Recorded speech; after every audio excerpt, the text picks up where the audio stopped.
Сәлеметсіздер ме, құрметті тыңдармандарым. Әңгімемді соңына дейін тыңдап, арнама тіркеліп, лайк басып, комментарий қалдырып кетіңіздер. Ішкі сырымен сіздермен бөлісер алдында көп ойландым. Көпке топырақ шашып, аналарға сөз келтіруден аулақпын. Алайда, енелердің көпшілігінің қолынан келе бермейтіні, келінді өзінің қызындай қабылдай алмауы. Менің енем осындай жандардың қатарынан. Әңгіме бір жақты деп, мені сөкпеңіздер. Бұл менің бар шындығым. Ішімді күйдіріп, жанымды жегідей жеген жан сырым. Қазіргі таңдағы ішкі күйім. Тыңдармандар тарапынан рухани қолдау мен ақыл кеңес күтемін. Есімім Бибігүл. Оңтүстік өңірінің қызымын. Отбасында жалғыз қыз, әкемнің еркесі едім. Анам қазақ, ал әкем өзбек ұлтының өкілі. Әкем анамды да, мені де қатты жақсы көретін. Анам менен кейін құрсақ көтере алмапты.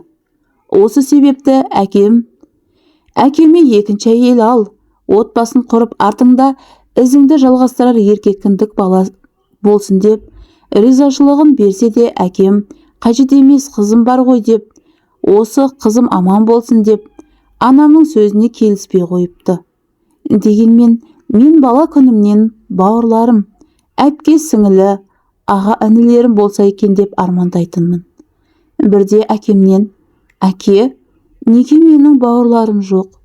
Өзге балалар секілді менің де бауырларым болғанын қалаймын дегенімде әкем маған қарап, басымнан сипап, жаным қызым, саған ешкімнің керегі жоқ. Сен өзің бәрінен өте аласың. Бір өзің мен үшін бүкіл әлемге татисың деп бауырына қысып, құшырлана иіскеп еді. Сонан кейін мен бұл тақырыпты қайта қозғамап едім. Үйде жалғыз бала болған мен, әкем еркелетудің де қатаң ұстаудың да шегін білетін. Бой жете бастаған шағымнан әкемнің, қызым, сен бой жетіп қалдың. Өзіңе берік бол. Артыңнан сөз ергізіп, кімнің қызы, пәленшенің қызы дегендей жігіттермен қылмыңдап, шешең екеумізді сөз келтіруші болма, деген сөзі санама мықтап сіңіріп өстім. Мектеп қабырғасынан шыққан жігіт атаулымен сөйлеспедім де, ешкіммен көңіл жарастырып, бала махаббат дегенді де көрмедім. Қарапайым орта отбасында ата-анам тамақтан да, киімнен де таршылық көрсетпей өсірді. Отбасымызда айғай-шусыз, ата-анаммен бір-бірімен сыйластық пен татуластықта, берекелі отбасында өсіп бой жеттім. Мектеп бітірген соң қалаға медицина колледжіне оқуға түстім. Сабағымды жақсы оқыдым. Өзімді сұлумын деп айта алмаймын. Кәдімгі қарапайым, қара торы қыз болатынмын. Студент атанғанымда көңіл білдіріп, сөз салатын жігіттердің қатары көбейе бастады. Алайда өзіме ұнаған жанды кездестірмедім. Осылай жүргенде күздің алғашқы айында 3-ші курсқа өткен уақытта бір жігітпен танысып, екеуміз бір-бірімізді ұнатып, қыз-жігіт болып кездесіп жүре бастадық. Жігіттің есімі Жасұлан болатын. Бойы ұзын, қара торының тартымдысы, мінезі салмақты, қарапайым жігіт болатын. Қыстың ақпан айында туған күнімді құрбыларымен атап өтпек болып, шағын мейрамханаға жиналған болатынбыз. Сол жерде Жасұлан маған күтпеген тосын сый жасап, үлкен букет гүлі мен өзімен бірде үлкен қонжығы бар мейрамханаға кіріп келді. Өмірімде алғаш рет жігіттен туған күнімде бірінші рет сыйлық алып, мен үшін бұл керемет тосын сый болды. Жасұланның романтикаға жақындығы, менің оның өмірінде қаншалықты маңызды екенімдігі көңіліме қуаныш сыйлады. Оның маған деген шынайы махаббатын сезіндім. Анаммен сырлас болатынмын.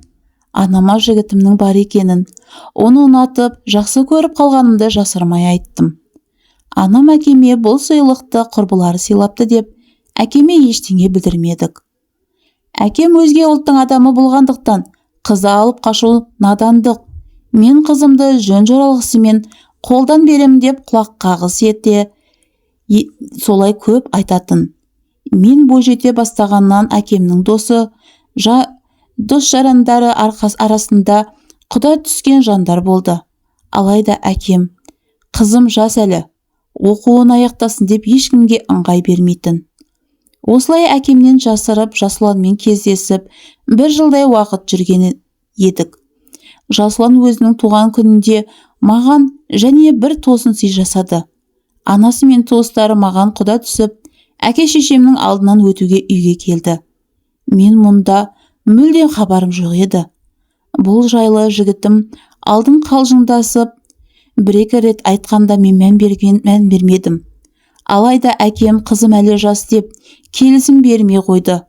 Сонда анасы ашуланып, көңіл күйе түсіп, қош айтыспай шығып кетті.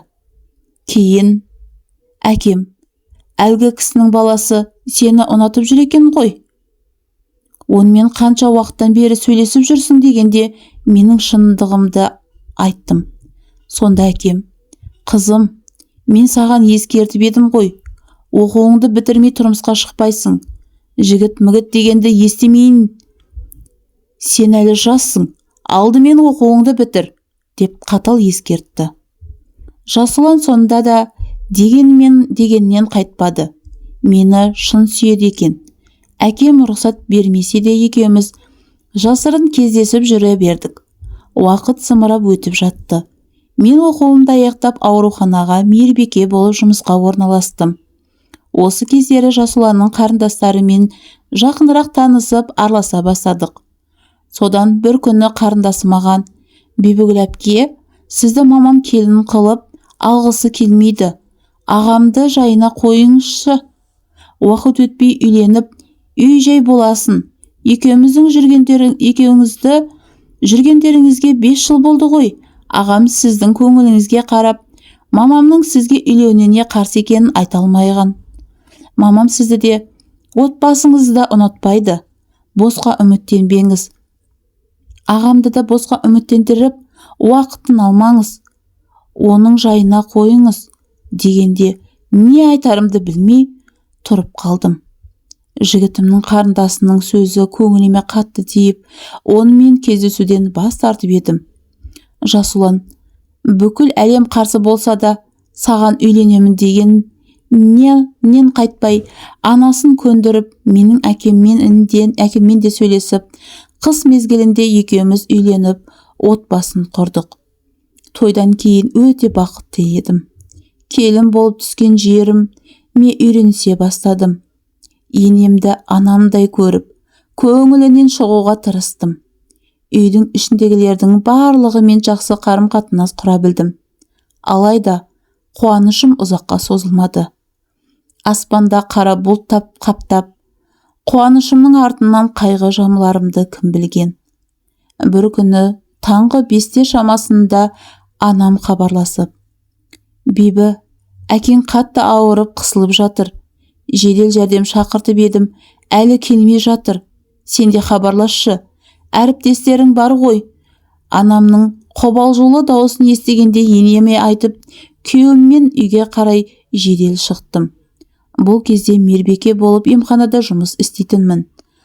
Жолай жұмысқа кіріп, емхананың жедел жәрдемін алып барсам, әріптестерім көмектесер деген ойым еді. Алайда әріптестерім компьютерге вызов түспей бара алмаймыз деді. Содан амал жоқ, түркілме үйге келсем, әкемнің тыныс алуы қиындап бара жатыр екен.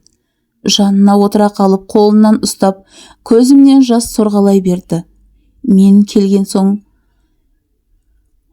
5 минуттан кейін емхананың жедел жәрдемінің әріптестерім келді. Ал анам хабарласқан 103 жедел жәрдемі тек сағат 8-де 3 сағатқа кешігіп келді. Келгендерімен әкеме ешқандай көмек бере алмады. Өзімде медицина қызметкері болғанмен әкемнің өміріне араша түсе алмай, әкешімнен айырылып қалдым. Анам екеумізге бұл жағдай өте ауыр тиді. Анашым үлкен үйде жалғыз өзі қалды. Осы кезде іштей, әттең, бауырларым болғанда ғой, тым болмағанда анамның жанында жалау болар еді. Әкемнің аты өшпей артында тұяғы қалар еді деп қатты қынжылдым. Жүрегім сыздап, әкемді ақтық сапарға шығарып салып, жері қойнына тапсырып келдім. Анамды уайымдап айына бір рет енемнен сұранып барып, бір күн қонып қайтатынмын. Осы кезде бір күні енем менің жағдайымды түсінгісі келмей маған қарап, сен әкеңнен кеткеніне сылтауратып, төркініңе баруды желеттің ғой. Менің қызым үйге 2 айда әзер келіп кетеді, деп кейін сөйлей бастады. Өзім қайғы жұтып жүргенімде, енемнің бұл сөзі одан әрі жүрегімді ауыртты. Әкем қайтқан соң көп ұзамай аяғымның ауыр екенін білдім. Сәбейлі болатынымды білгенде, басымдағы қайғы, мұңым сейілгендей болды. Алайда әкем кеткен соң, енемнің маған деген қарым-қатынасы өзгере бастады.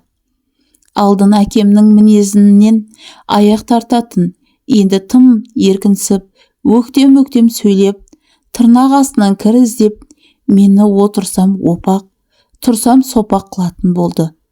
Жұмыс істеп жүргенімде енем, ақшаларыңды маған беріп қойыңдар, мен жинап отырамын.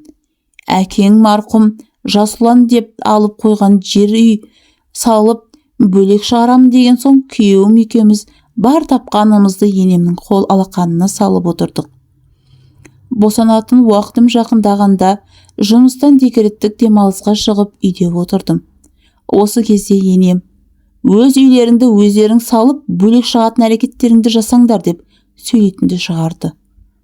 Анам келсе шеке басы тырысып жақтырмай, маған анаң мүлде үйге келмесін деп, анамның келуіне де қарсы болды. Анам байғұс, жалғыз қызы, маған келмегенде басқа кімге барады? Өзім жиірек барып тұрайын десем сөйленеді. Енемнің бұл іс-әрекеті, сөздері де қатты көңіліме келді. Уақытым өте, енем менің жасаған тамағымнан, кір жуып, үй жинағанынан әр ісімнен мін тауып, тырнақ астынан кір іздеп, маған шүйлігіп алды. Күнде жатарда ертесін, маған тиіспесінші, бір күнім тыныштықпен өтсінші деп, білген сүрлерімді оқып, Аллаға сыйынып жататын болдым. Бір күні таңертең ерте тұрып, күйеуімнің таңғы асын беріп, жұмысқа шығарып салып, үйге өз бөлмеме кірсем, енем теріс қарап, біздің жатын төсегімізде көбірлеп бірдемені айтып, су бүркіп жатыр. Кіріп келген мені көре салып қипақтап қалды да, қазақшылықпен үйді оқып тазалап жатырмын деп жылдам басып бөлмемізден шығып кетті. Менде ешқандай арам ой жоқ. Солай шығар дедім де мән бермей жүре бердім. Алайда енемнің жиі біздің бөлмемізге су бүркіп, бұрыш-бұрышына топырақ сеуіп кететінін байқадым. Іштей үйді тазаласа, неге барлық бөлмені бірдей тазаламайды? Біздің жатын бөлмемізге ғана дем салады да, біртүрлі күмәнданып қалдым. Мұнымен қоймай, шифонердегі киімдерінің де өзім қойған орындарынан ауысып кететінін байқадым. Жақында ғана алған көйлегімнің етегінің қырқылып тұрғанын көргенде, мұның да енемнің ісі екенін сездім. Маған қырсығып, әдейі жасаған болар деп үндемедім. Енемнің осындай күмәнді істері тиылмады. Туыс қонаққа шақырады. Күйеуімді ертіп бірге кететін. Ал мені жанымнан қағып, соғып, ертпей өтіп кететін. Той-томалақ жиын, тойға бармай үйде жалғыз өзім қалатынмын. Қайын сіңілеріммен, қайныларыммен ұрыстырып қоятын. Оларды да анасының именген үндемей, менімен сөйлеспей қоятын. Ал Жасұлан анасының мінезін біледі. Маған, шыдашы, немерелі болған соң қоятын шығар дейтін. Осындай тозақта жүріп, әйтеуір аман есен қыз босандым. Перзентханадан шығып үйге келген соң, енем маған да, қызыма да қарамады. Тіпті ауруханаға да артымнан келген де жоқ. Қабағынан қар жауып, шеке басы тырысып қарсы алды. Жаңа босанып келген маған от жағып, кешке тамақ істе деп бұйыра сөйледі. Ешқандай күтімім болмады. Баяғыдай үй шаруасына жегіп қойды. Тіпті немерелер болдым-ау деген қуанышты енемнің жүзінен байқай алмадым. Бірақ үйдегі жағдайды сыртқа білдірмедім. Анам енемнің сырын біліп қалған маған: күйеуіңмен жақсы бол, ортада бала бар, ажырасуды ойлама дейтін.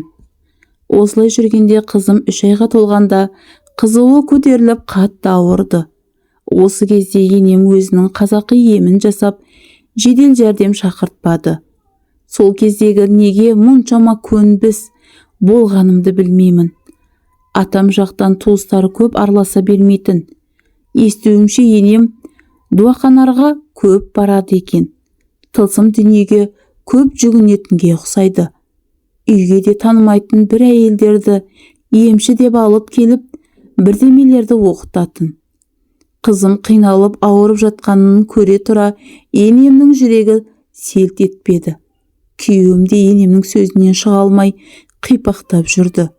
Сөйтіп 3-ші күні енем төркініне қонаққа кеткенде жедел жәрдем шақырып ауруханаға жатқызды. Осы кезде артымнан күйеуім ғана келіп жүрді. Тамақты да көшедегі асханадан сатып алып келіп жүрді. Осылай біраз күн жатып емделіп шықтық. Енем: өз балаңды емдей алмасаң, несіне медбике болып жүрсің? Деп бала ауырса маған дүрсе қоя беретін. Түсінігі өте саяз адам еді. Жолдасымды жақсы көргеннен кейін ененің мінезіне шыдап жүре бердім. Болашақта бөлек кетеміз ғой. Сабырмен тосып жүрдім. Жақсы күндерді күдерімді үзбедім. Қызым 6 айға толғанда екіншіме аяғым ауырлап қалды. Осы кезде енем: сенің балаң керек емес, алдырып таста дегенде жағамды ұстап жүрегім қатты ауырды. Өзінің немересі емес пе еді? Әулетінің ізі ғой. Мені неге соншалықты жек көретінін түсіне алмадым. Қызым жыласа: телесериал көруіме кедергі жасайды, алып кет деп ұрсатын. Қайныларым мен қайынсіңлілерім көтеріп қараса енем: шешесіне бер, өз қарасын деп жеке жөнелетін. Енем жоқта кең тыныстап, дәмді тамақ пісіріп, барлығымыз сөйлесіп керемет демалып жүреміз. Ол кісі үйде кезде үйдің ауасы өзі ауыр болады.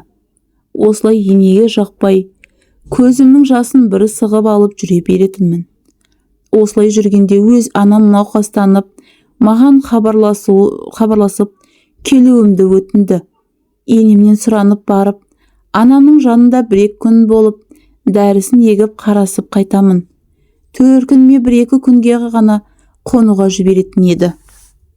Сөйтіп ертесінде кешке қарай үйге келсем, енем маған қарап: «Ия, не жаңалық? Шешең өліп қалды ма деп дейін десем». Енемнің бұл сөзіне қатты ызам келді. Осындайда сөз бола ма екен? Ашуланып өз-өзімді ұстай алмай, алғаш рет енемнің бетіне келіп: «Апа, менің анам өліп қалса, сіз маған шешемнің орны шеше боласыз ба?» деп едім. Енем маған: «Сөз қайтардың ба?» деп жаны шығып мені жерден алып жерге салды. Әрине, қорқақты ұра берсең батыр болады дегендей, өзі менің тілімді шығарды. Қашанғы үндемей жүре беремін, шыдамның да шегі бар шығар. Жазықсыз жапа шегіп сөз естуден шаршадым. Осылай жүріп екіншімді босандым. Ұл бала болды. Алайда кіндігі оралып туылып, жансақтау бөлімінде жатқызды. Инфекция бар. Сепсис деп диагноз қойды. 1 аптадан кейін ұлымның беті бері қарап палатаға шықтық. Палатаға шыққаннан кейін енем келіп: «Ары қарай жата берудің қажеті жоқ. Өзі медик, үйде емделеді» деп шығарып алып кетті. Үйге келген соң сол баяғыдай ешқандай күтіну жоқ. Сәбиім әлсіз. Осының барлығын көре тұра енем үй шаруасына істе, от жақ, тамақ жаса деп отырып алып бұйыра бастайтын. Маған да баламады күтім керек. Бір қора адамсыздар ғой. ес жиып, өз-өзіме келуіме мұрша беріңіздер деп едім. Енем түтігіп, қыстың күні қырауда, сенде келінің маған не керегі бар? Басындағы сені жықтырмаған едім. Келін еткім келмеген. Туған балалардың да ауру. Баламмен ажырасасың, төркініне жоғал деп үйден қуып шықты. Жолдасым жұмыста болатын. Оған хабарласа алмай, баламды көтеріп, қызымды жетектеп автобуспен көрші ауылдағы анамның үйіне төркініме келдім. Келген соң, балам ауырып ауруханаға түсті. Арада бір жеті өткен соң, соңымнан ауруханаға күйеуім келді. Оның да аяйтынмын. Анасы әбден миын ашытып, мез етіп жіберген еді. Болмаса күйеуім сабырлы жақсы жігіт болатын. Анадан жақсы да, жаман да туады екен ғой. Анасы болса, сол қызға үйленсең дегенде тыңдамадың, деп оның жүйкесін жұқартып жіберген еді. Дегенмен күйеуім екеуміз бір-бірімізді жақсы көретінбіз. Жасұланмаған. Бибігүл, жүрші үйге. 40-ыңа шыдағанда 41-іңе шыдамайсың ба? Мен үй салуға әрекет жасап жатырмын. Осы уақытқа дейін анама ақшаны бекер жинаппыз. Шетінен сала беруіміз керек еді. Енді ақшада жоқ, үйде жоқ. Мен анда-санда мұнда балаларды да қиналып кеттім. Жанымда болсаң екеумізді бірдеңе қылып тездетіп, үйді бітіріп аламыз. Анамның сөзіне мән бермей, кішкене шыдап жүре тұршы, деп өтінген соң күйеуіме еріп қайта келдім. Сөйтіп едім, енем мен табалдырықтан аттағаннан, сен қатынның намысың жоқта екен. Кет дегенде ит те кетеді. Әлде екі баламен шешеңнің даңғарайда үйіне сыймадың ба? Ауру балаларыңмен кімге керексің сен? Ақымақ баламның басқа кезінде ана өзбек әкең алдына барғанымызда сені бермей қойып еді ғой. Соның барлығын анаңның алдына келтіремін. Түбінде сенің көзіңді құртамын дегенде ашу-ызаға булығып тұрсам да, күйеуім үшін үндемей, өз бөлмеме өтіп кеттім. Енемнің сөзіне де, ісіне де мән бермеуге, шыдауға тырыстым. Алайда сол үйге барсақ болды, балаларым қайта-қайта ауыра береді. Өзімнің де мазам қаша беретін еді. Осылай жүргенде 40-ымыздан шығардың алдында ұлым және ауырып ауруханаға түстік. Сонда енеміз міз бақпастан, мен саған тума дегемін. Енді өзің қарап ал деп артымыздан жағдайымызды сұрап келмей де қойды.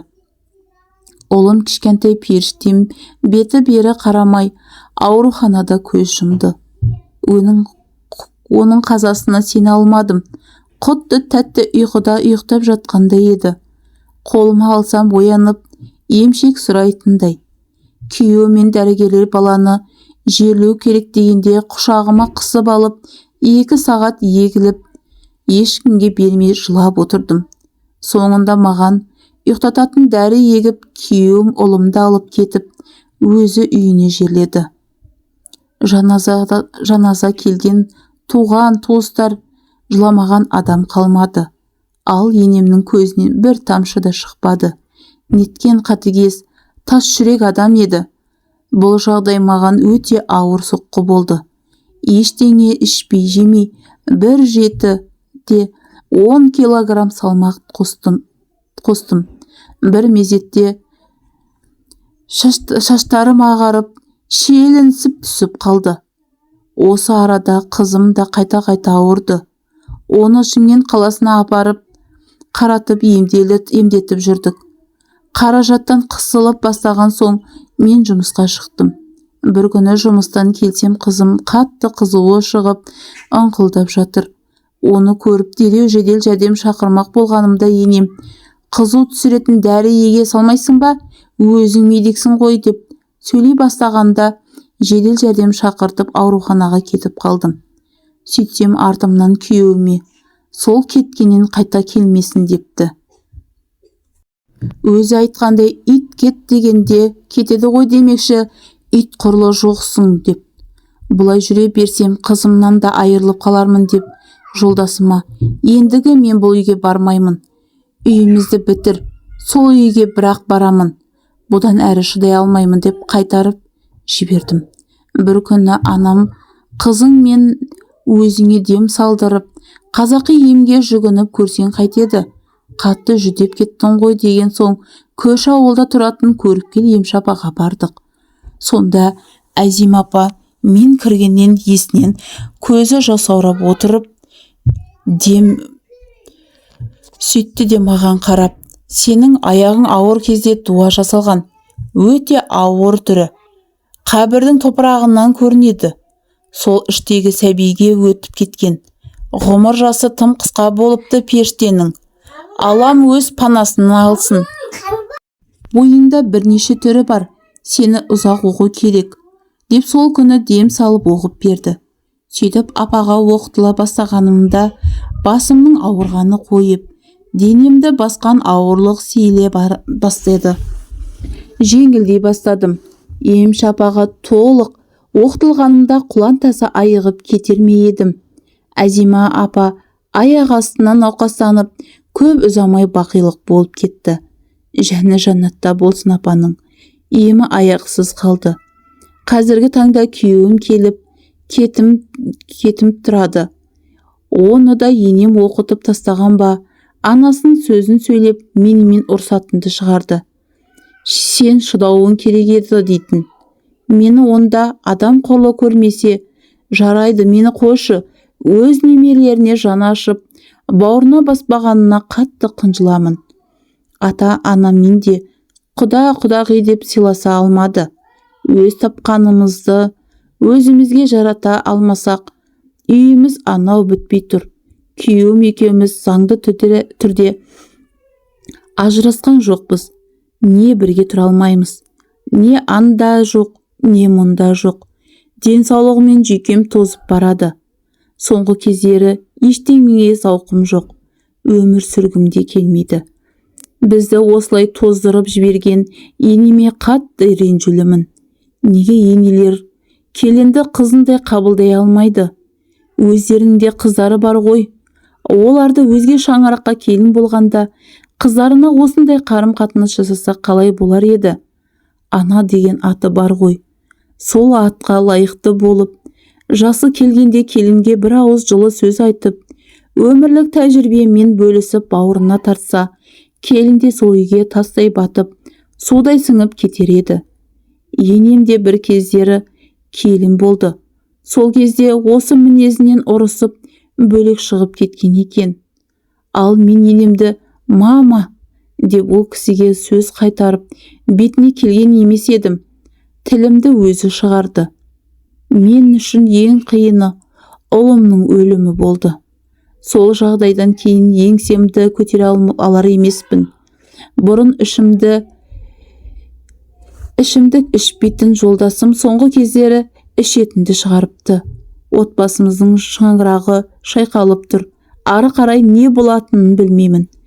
Әрине жанымда анам бар. Анамның барына шүкір деймін. Ол кісіде отбасыңды сақтап қал. Жолдасыңмен осында тұра беріңдер. Даңғарадай үйде жалғызбын. Осы үй саған қалады. Уайымдамай жұмысыңды істе. Өз-өзіңді қолға ал дейтін. Дегенмен дуаның әсері ме? Еңсемді көтере алар емеспін. Көзімнің жеткеніне ене ешқашан анаңдай бола алмайды екен. Ене мен келін тақырыбы ешқандай да өзекті мәселелердің бірі болған. Аз да болса өмірдің біраз ыстық суығын көрген, бір әулетке үлкен болып келін болған әйел, ана, жар ретінде өмірлік тәжірибеге сүйене отырып, кейіпкерді сабырлы болуға, өз-өзіне қолға алуға шақырамын. Әйел бір қолымен бесік тербетсе, бір қолымен әлемді тербете алады. Мұның барлығы басыңызға келіп жатқан сынақ деп қабылдаңыз. Жаратқанның өзі тек мықты адамдарға сынақты береді екен. Осы сынақтарға сынбай, еңсеңізді көтерсеңіз, сиырға туған күн бұзауға да туады дегендей, пенденің басына не келіп, не кетпейді. 21 ғасырда жап-жас болып енем бүйтті, күйеуім сөйтті деп езіліп отыра беру дұрыс емес.